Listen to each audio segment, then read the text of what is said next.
So can you just tell me what your full name is, Negin? Syed Negin Rahman, And when were you born? 1973. And can you tell me where you were born, Negin? I was born in Bangladesh. Interesting. And when did your family move over from Bangladesh?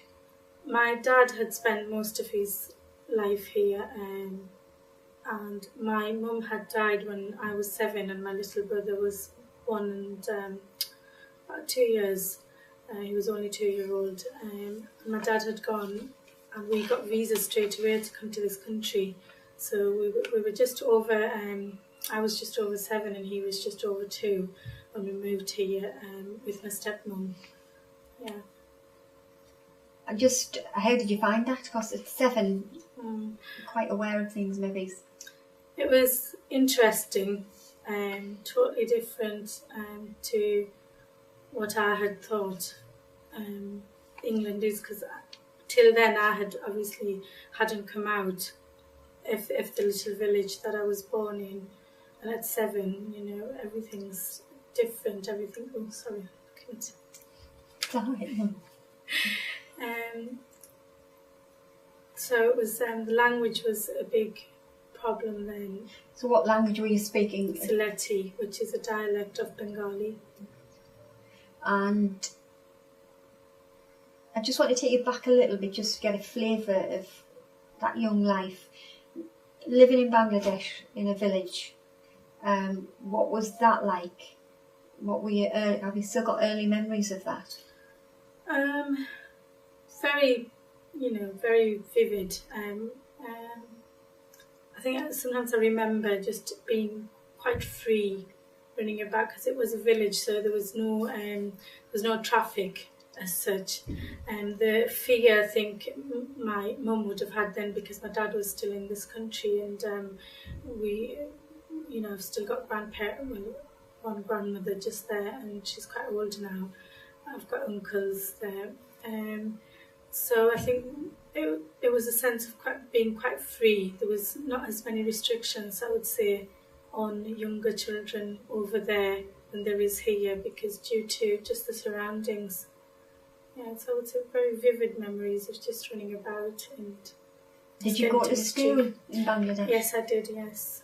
It was just, I think my sort of most fond memories is just because you have to do the national anthem. I'm not sure what they do now, but then I remember that every morning you would go just like assembly, but you would stand outside. It was, it's like in the middle of a field, the school, and it's only a few classrooms, so it's nothing posh.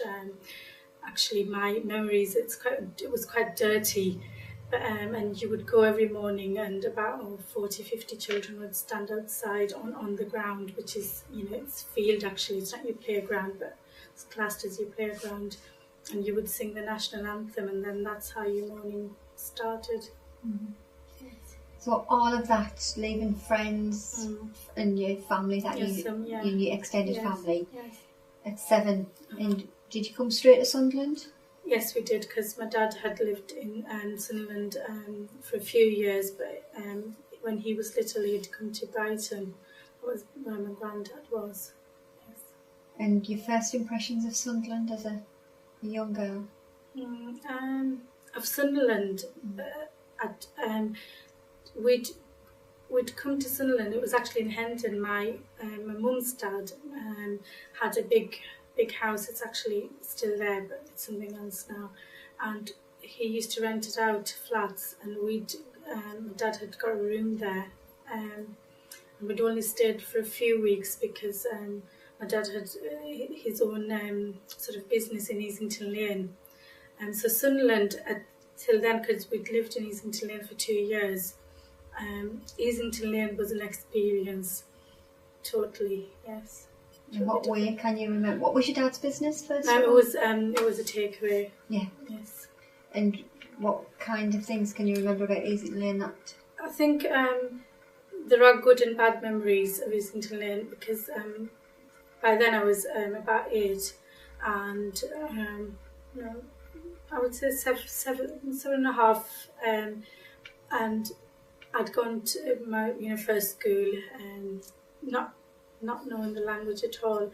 I was treated like a star actually, because they didn't have any black people at all in school.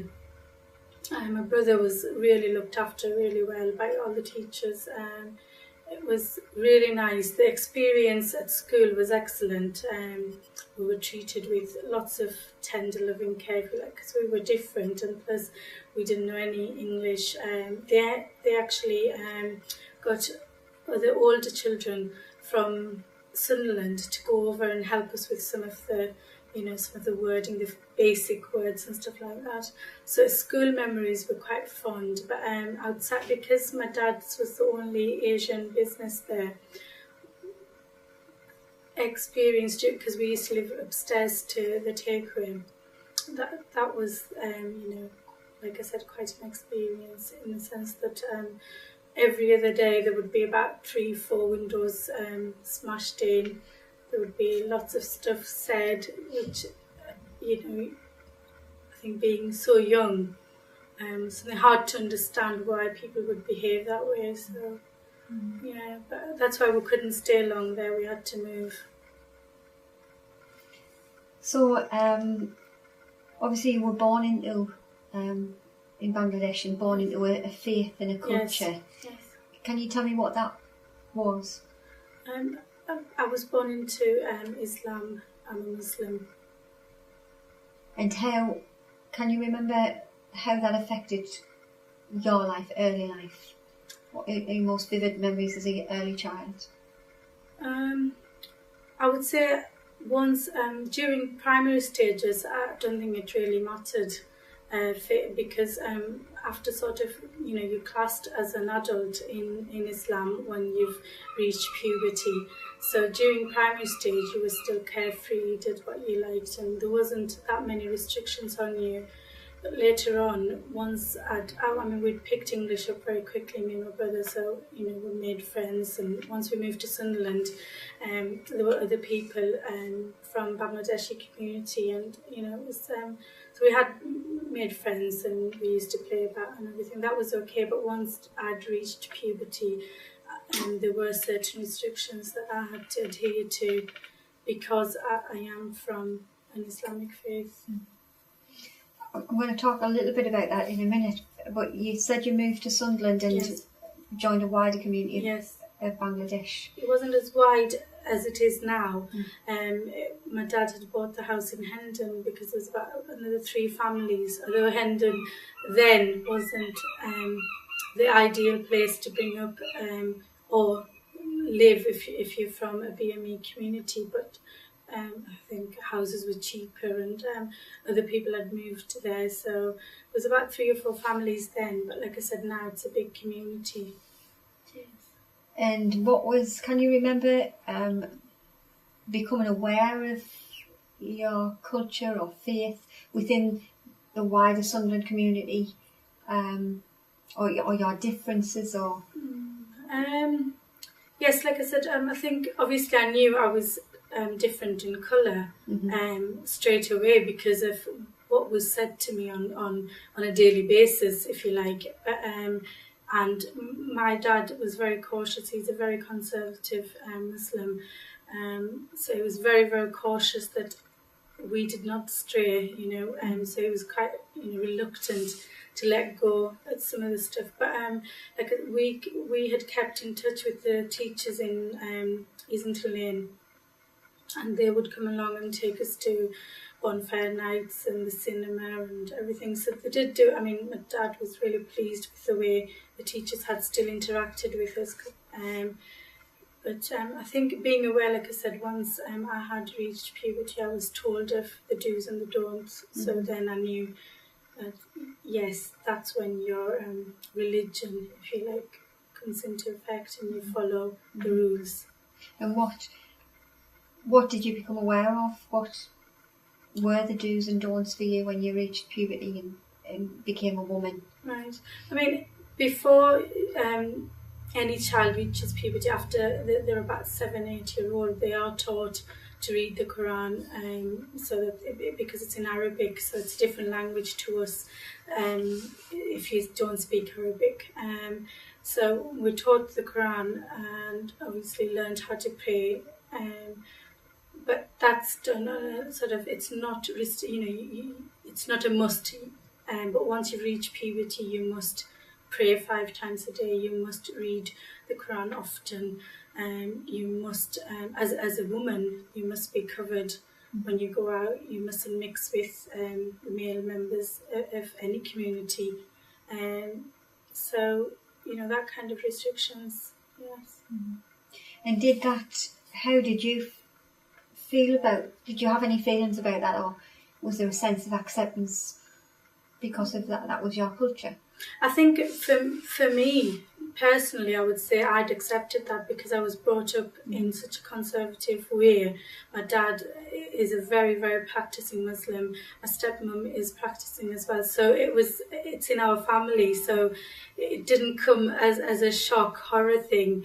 But obviously doing the extra stuff like the praying the 5 times and making sure that I am covered, that kind of stuff.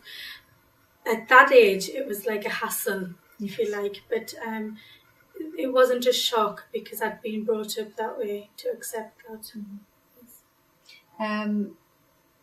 So where did you worship when you came to Sunderland, and what was your family's place of worship? For a woman in Islam, in certain cultures, religion is one thing, culture is a different thing. From most people from Bangladesh, or Bangladeshi culture, if you like, would actually, most women would see their home as their mosque.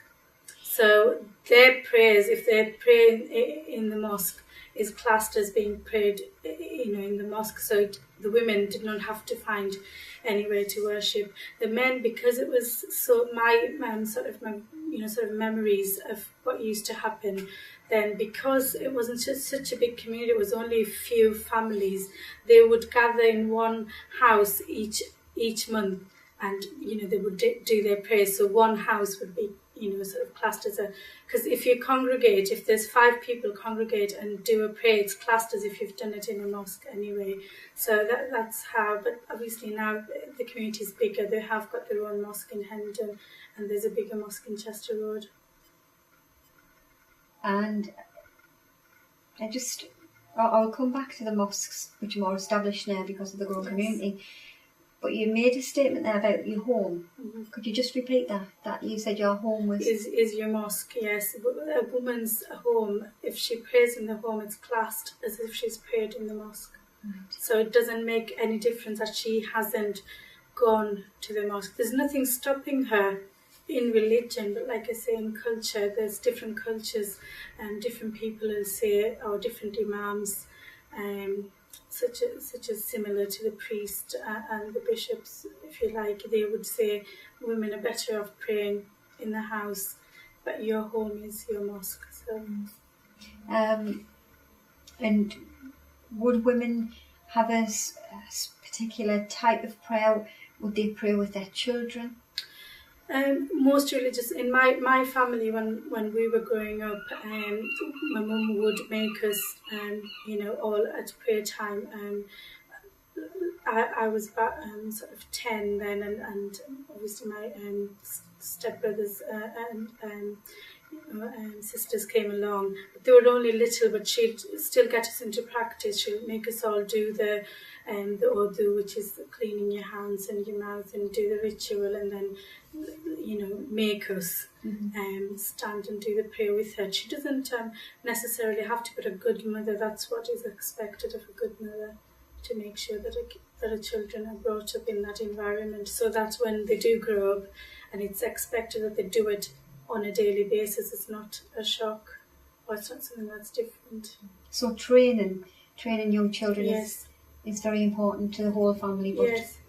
Mothers would be, expected more to. It's nothing, I wouldn't say it's something that religion is saying you to do, but it is expected that children learn a lot from their mother and their father, because in that kind of context, fathers are seen as the providers, and the mothers are the people that run the house and keep the family intact. And yes. So what exactly would your worship involve? You went into a little bit detail. Yes, yes. It's usually it's nothing sort of we don't idolize. So there's no idols or anything that we pray towards or in front of. But we pray in front of Allah. We in our mind, or in my mind, I would say, I would stand in front of Allah, and that's how I would do my prayer. Before the prayer, you must make sure that you're clean. So a Muslim must be clean all the time. You can't go to the bathroom and then come out not clean. If you think that you are unclean, then you would have to shower and bath before you would pray, because your prayer would not be sort of accepted then. Even if you have showered, you have to do a certain washing of your hands and cleaning your mouth, your nostrils, your face, to elbow to here, and your legs, making sure that all the toes are, washed out before you even stood on the prayer mat. After doing that, you have to do this 5 times a day. So a certain length of time of some prayers only last 3-4 minutes. Some last 10-15 minutes, so depending on what time you do the prayer. And you stand on a mat facing the Kaaba, which is in Mecca, and you do the ritual, the praying. And women do it silently. Men have a certain sort of types of prayer which they would, if they are praying with other people or their children, like my husband prays with my 3 boys, and he'll say a certain bit of it aloud and some certain bit quiet. So it doesn't take very long. It's just 5 times a day. Yes, it's still a commitment, isn't it? It is, and you have to. There's no ifs, buts. I couldn't do it. Because I was doing that, or unless you're terminally ill, there are certain sort of, if you're very ill, but you're conscious, you can still do it while you're lying in bed. The sort of just making the movements would be enough. Is seen as being accepted by Allah, hopefully. We're not sure, but that's the way it's seen as. If you are pregnant, you have certain issues, maybe you have back problems, whatever, or you can't bend down, you're allowed to sit, and because you're supposed to lie, not lie, but on the floor, you have to go down on the floor prostrate. So it's you don't have to if you can't, for certain reasons. If you do miss it, like during work time, I do miss it, and you have to catch up, and hopefully that will be acceptable. Like I said, there's no ifs and buts. You must. It's a commitment as a Muslim. You commit to that, and you have to do it. So generally, there are specified times. Yes, there are. Yes. Throughout the day. Yes. And what would that normally be? Normally, the first prayer of the day is seen as the biggest prayer. Like you start your morning or your day with the prayer. Because of the timings of when sunset and sunrise is, now I think it's about past 3, past 4, something like that. Where, but sometimes it could be 8 o'clock.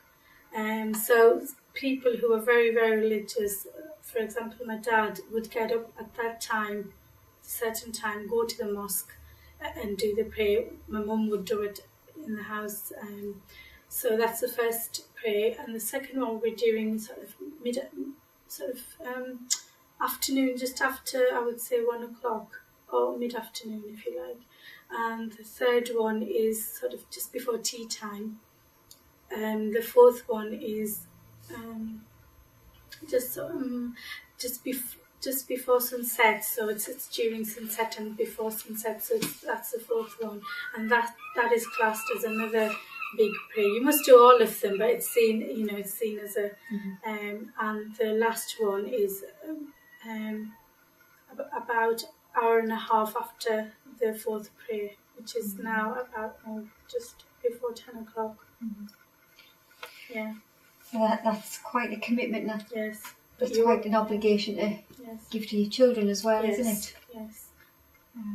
And that's maybe it's one of the reasons why that early training is very important. Yes, because it's habit. Once you get into praying, you feel guilty if you don't do it, and sometimes with family commitment, and because if the wider family that we come from, you might have family in the house where it's hard to. Everybody should be praying anyway. Nobody at that time. Nobody should be talking. But sometimes, life isn't like that. It does happen where you do miss it. But if you are committed and you are in habit, you do feel quite guilty. And the more maybe formal ceremonies, are there any more formal celebrations or ceremonies that you hold as a community? We only have 2 celebrations in Islam that is highly sort of everybody knows about, promoted if you like. We have Ramadan, which is a celebration every day because it's 30 days fasting. It's not non-stop fasting. You start your fast at sunrise and sort of end your fast at sunset. Depending on timing, sometimes during the darker nights it's quite easy. By the time you've gone home, it's you're ready to eat. But this year it's going to be sort of end week in September, so it's going to be quite hard this year, where it's going to be a longer day. You sort of stop eating quite early due to sun rising quite early, and you don't end your fast till about 8:30, 9 o'clock. So this year it's going to be quite hard. But and the 2 celebrations we have, Eid al-Fitr, which is at the end of Ramadan, which is a big celebration, and then we have Eid al-Adha, which is 2.5 months after Ramadan. Yes. And so a few questions. One is, what does that mean? Right.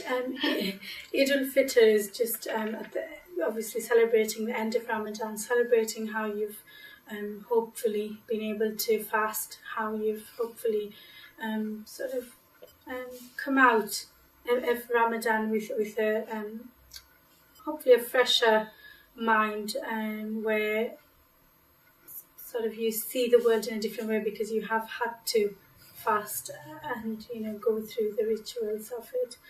And the month is classed as such an excellent month to ask for anything. It's Allah opens all His heavens, and everything goes up to Him. That day, that's the way it's seen, and that's the way you believe that you're in such an excellent month. And if you can't do the full fasting, you've done great. So that's the celebration of Ramadan.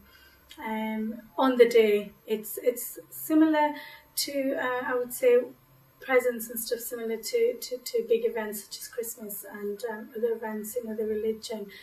But obviously we don't idol worship, so there's nothing that you would pray in front of. But there's a big prayer at the mosque for the men and the boys. The women still, it's classed the same if they do it at home, and the women don't have to do the Eid prayer.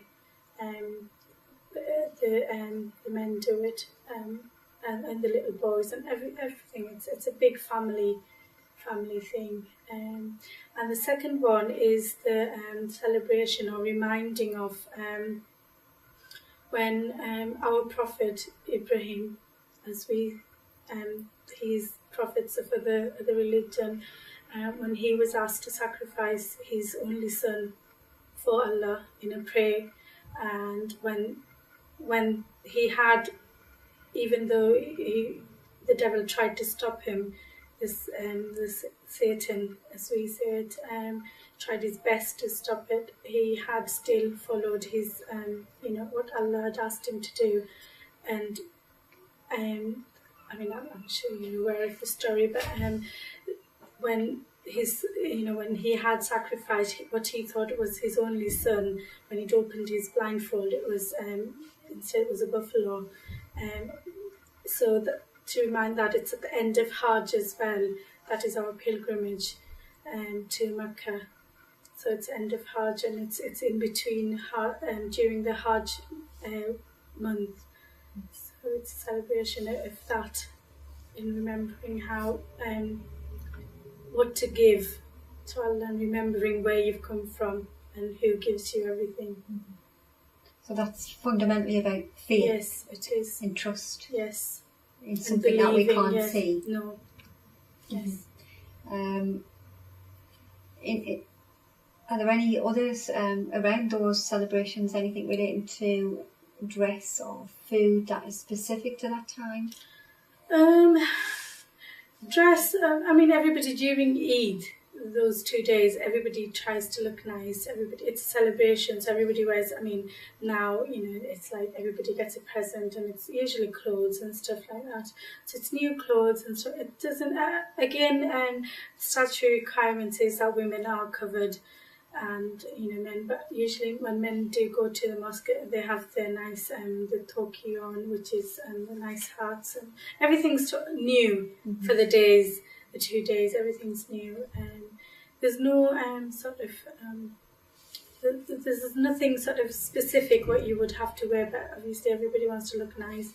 Everybody does a little bit, yes. But the food, I think it depends on what culture you come from. So Bangladeshis would have certain foods which they think is related to Eid, but other Muslims from other countries would have different things. So there's nothing specific, but a lot of sweet and fatty food is thrown around. Yes.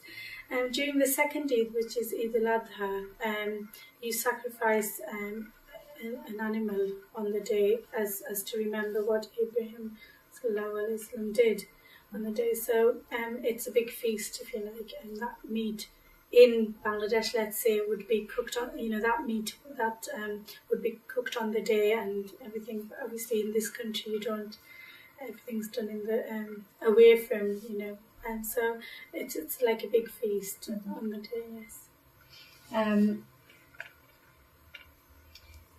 You've mentioned that there are differences between boys and girls, and yes. there's a different approach. Is that a strong distinction between men and women, or is that just around worship? It's not just around worship, it's other things, such as big things such as, let's say, for instance, boys when before they reach puberty, they must be circumcised. That's one big thing that and there are other restrictions that women are supposed to be covered from it to do. Men can't wear sort of short trousers, if you like, but they're not as restricted as what women are. But there are certain similar restrictions on men as well. They can't mingle with sort of females unless they're married to one of them. Even after they are married, they're not allowed to just freely mix. And alcohol is something that is totally taboo.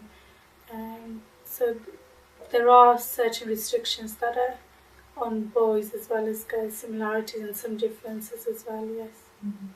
And food restrictions within? Same. Mm-hmm. Same, yes. Mm-hmm. And just to give us a little bit of detail about what restrictions on food are placed within your faith. Right. Everything has to be halal. So by halal, even chicken and sort of, I don't know, red meats and stuff, they have to be slaughtered in a halal way. Similar to kosher, but definitely has to be a halal way. So we can't just go to Tesco's and buy the chicken or the meat as readily as everybody else can. So we would have to go to our specific halal butchers. And we're not allowed to have pig sort of bacon and stuff like that. And obviously alcohol is just totally out. Mm-hmm. So everything has to be halal. By halal, I mean allowed, and haram is not allowed. So haram is things that we can't have and can't do. Halal is things that we can eat and can do. So we're not vegetarians as some people see us as, but we do eat meat, but obviously it has to be halal. As a Muslim woman, did you ever sense any inequality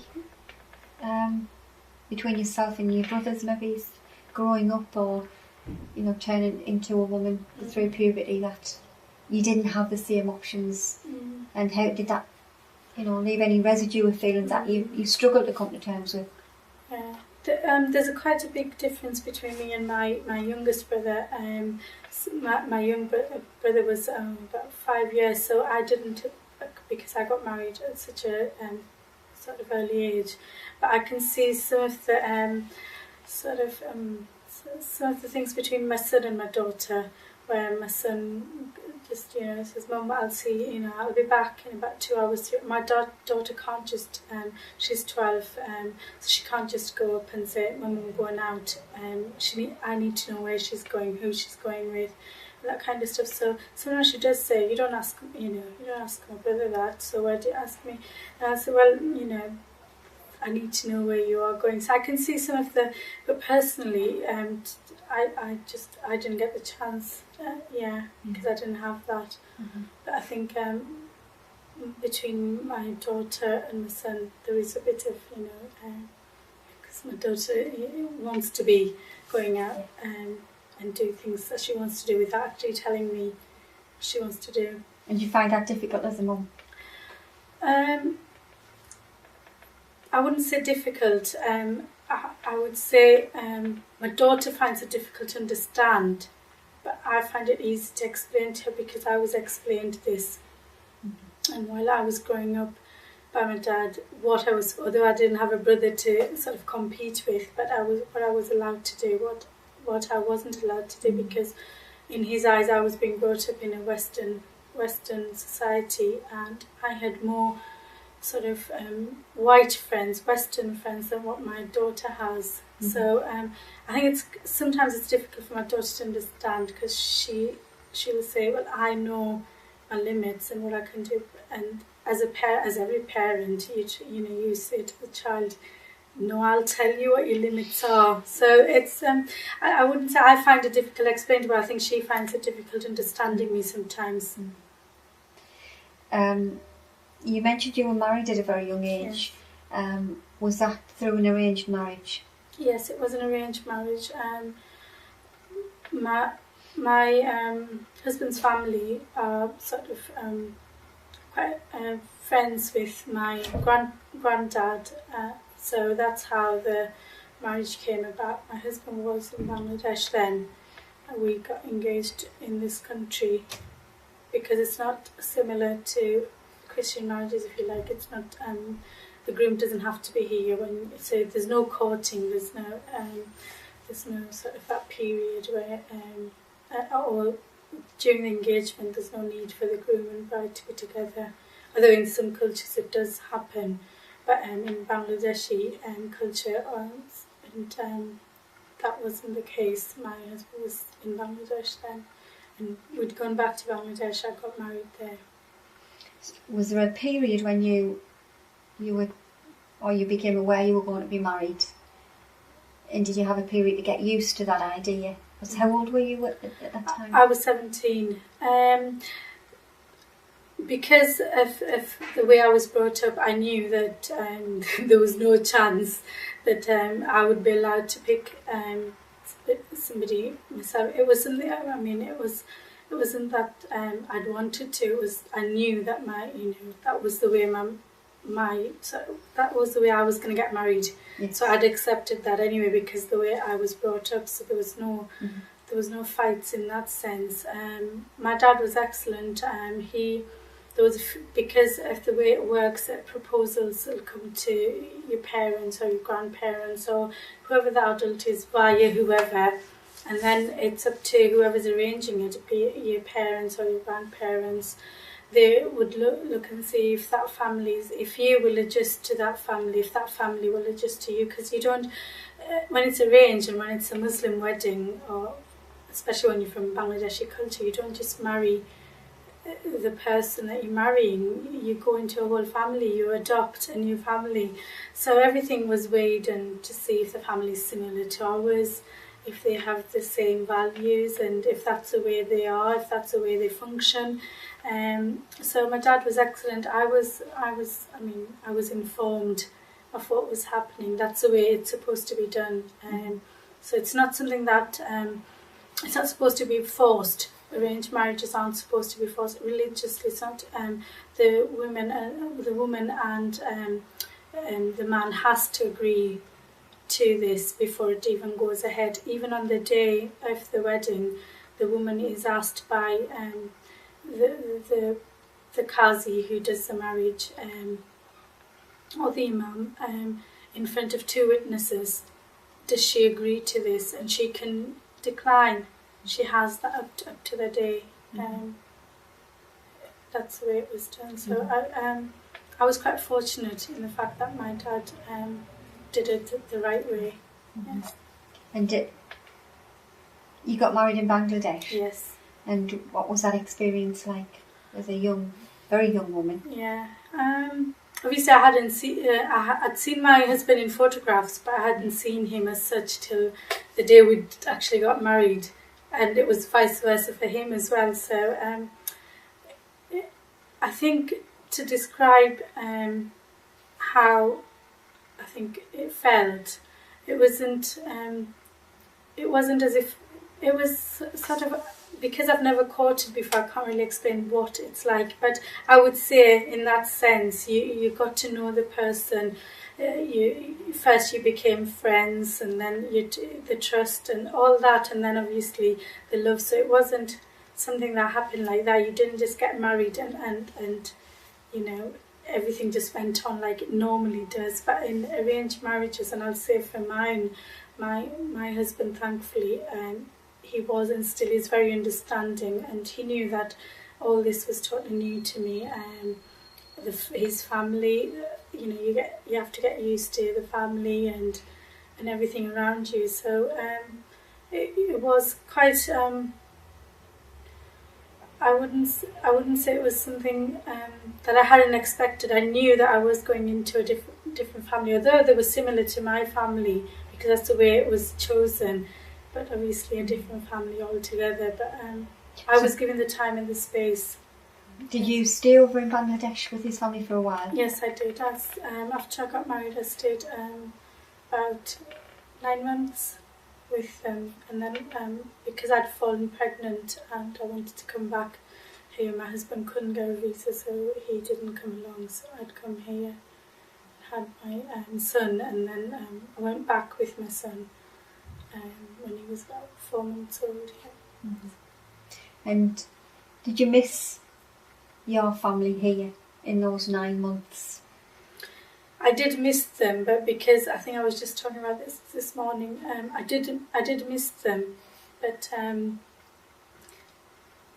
because I had just got married, it was, like I said, it was sort of a courting, so I was actually falling in love with my husband. So it wasn't a miss if you know what I mean. I did miss my family here, but it wasn't something that, but because I was getting used to my new family, and my husband was by then my friend, so yes, I did miss them, but it wasn't something that, So when did you eventually, as a family, move back into England? It was 1992, so it was, we were apart about for 6 months, and then my husband came to this country, yes.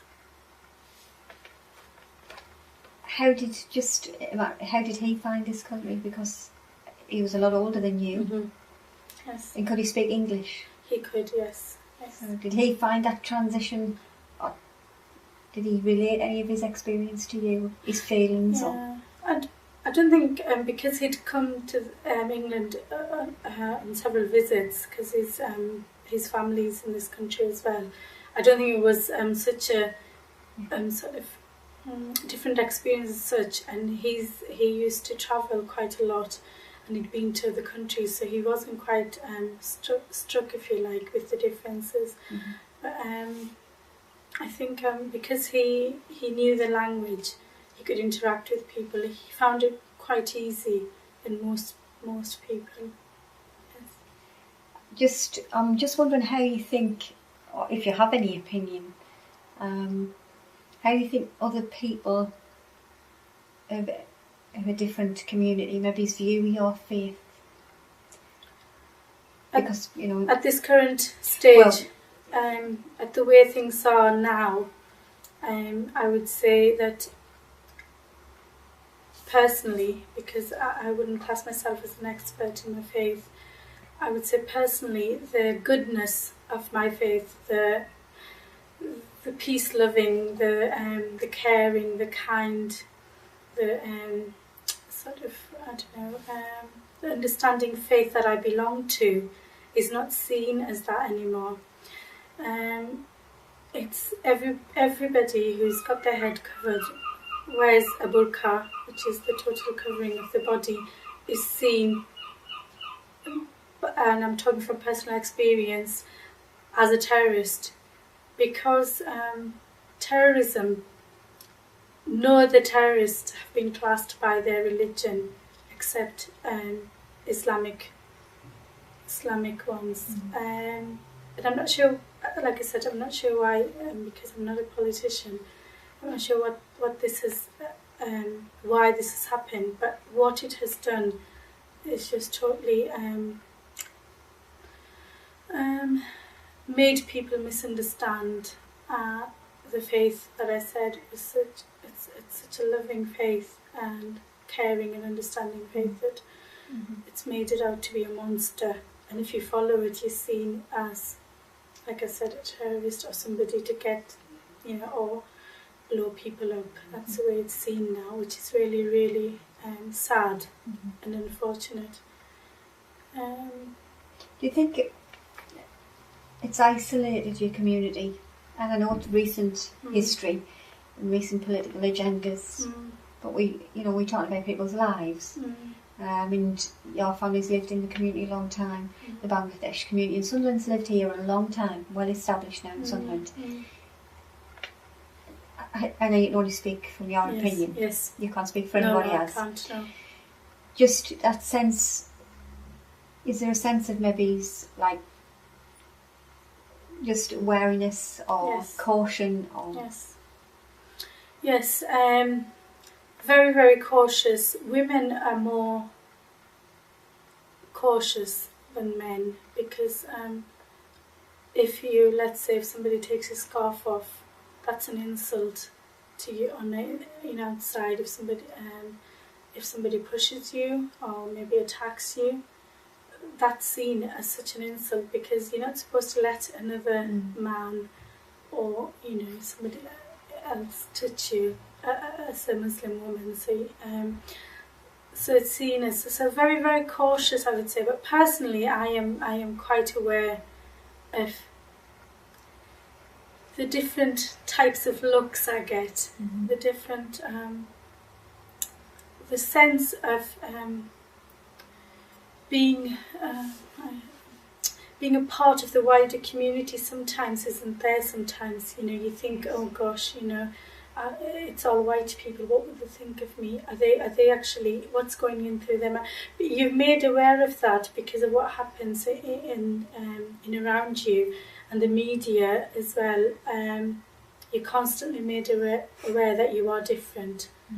So the political agenda in integration is, at the moment, in my view, it's just not working because people are segregated because of the way they feel and because of the way they're made to feel about what is happening and how things are said in the political arena. I think that's really interesting what you've those comments you've made, and fear is a great inhibitor. Yes. For everybody. Yes, it is. And fear works on both. Yes, it does. Sides of any conflict. Yes. I'm just wondering if your community, and these particularly women, are more afraid. Yes. Is that justified in terms of, is there increased incidents that you know of, and again you can only speak from what you know of racial hatred, racial prejudice, and any physical evidence because of this sudden new dimension to our understanding of the political world? I think the comments that are made are different. As such, my 9-year-old boy was actually called a little terrorist, which I found very offensive. Not that the child that made it was 14 and he was 9. That was quite offensive to me as a parent, for my son to have to, and then for me to explain why he was called a little terrorist, because he can understand why he's called a Paki, a black so-and-so, and other things. He can understand that because he's been used to it, because it's unfortunate, but that's the way, that's the way people live, you know. So they're used to that, but the comment little terrorist, he's only 9, he doesn't understand what that meant. So he asked me, what does that mean? And I found myself quite upset that I had to sit with my 9-year-old boy and explain why he was called a little terrorist. And I think that upset me more than if he had called him a Paki or a black so-and-so. I don't know if I can explain that, you know, if I've explained that, but to me, I'd wish that he'd, because then I wouldn't have had to sit with him and explain why he was called a little terrorist. So comments are more direct, as if, it's going back to my other comment, where if you do look the Bin Laden type, because that's what it is, you're either Bin Laden if you've got a big, you know, beard and a headscarf or a turban on, or you're Bin Laden's wife if you got the black burqa on, which so the comments are quite different. I'm not sure about how, sort of more things that are happening, but certainly there is a feeling that things are different. Not your usual racism. It's more. Is that because it's based on what you commented at the very beginning, on religious intolerance, and on religious grounds? That divide is not about your colour, not about your culture, but about your religion, which is fundamental to who you are as well, and therefore a defence of all of your personality. Yes, because things like you'll see in different news polls or newspaper polls, I think the one that I really remember the most, and which I found quite I wouldn't say disturbing, but something hard to understand, why a news channel would ask a certain amount of people, or carry out a poll, to ask you, do you see yourself as British Muslim or Muslim British? So I found that quite hard to understand. Why would somebody be asked? Because to me, my faith is everything. I see myself as a Muslim first, and then as a mother. Never mind my background, Britishness or Bangladeshiness or whatever doesn't come into it. To me, I'm a Muslim. These are obvious stuff. I'm a Muslim, I'm a mother, I'm a woman, I'm a wife, I'm a daughter. British only comes into it if you are actually asking people sort of about their origin or the nationality. But identity is somebody who, you know, if I asked, let's say, Joe Bloggs on the street, what do you see yourself as? He's not going to say, oh, I'm British. You know, he'll probably say, oh, I'm Joe Bloggs, I'm a father, I'm a, you know, so-and-so. That's his identity. But I think it's just taken so far, and because the media is getting a lot of things out of it, they're not going to let this go. And every single thing that happens, every terrorist act, even if Muslim or Islam condemns it, it's still an Islamic terrorist or an Islamic terrorist act. It's not a terrorist act. So that's. Do you worry about your children in terms of I do, the political as a mother, heightened? yes. As a mother, I do worry a lot about what kind of effect all this is going to have on my children, because they are born here, they are brought up here, they see themselves as British, nothing else. That's the way I personally have brought them up. that doesn't mean that I've forgotten my roots, or they have forgotten my roots, or their roots. And they are brought up as hopefully good Muslims. But as a parent, as you would probably identify with me, I do worry a lot what kind of effect that's going to have on my children's emotional side. Like I said, having to explain why a 9-year-old is called a little terrorist. I found that I was having to search for words so that I did not come across as, I don't know, as being so hurt, so that my son didn't then feel that, oh, they've hurt my mum. Mm-hmm. But it's very, having to be very conscious of what you say in front of children, because children are so open-minded, they pick things up that other people will not pick up. So it is a very worrying time for me as a parent, to think that how will my children be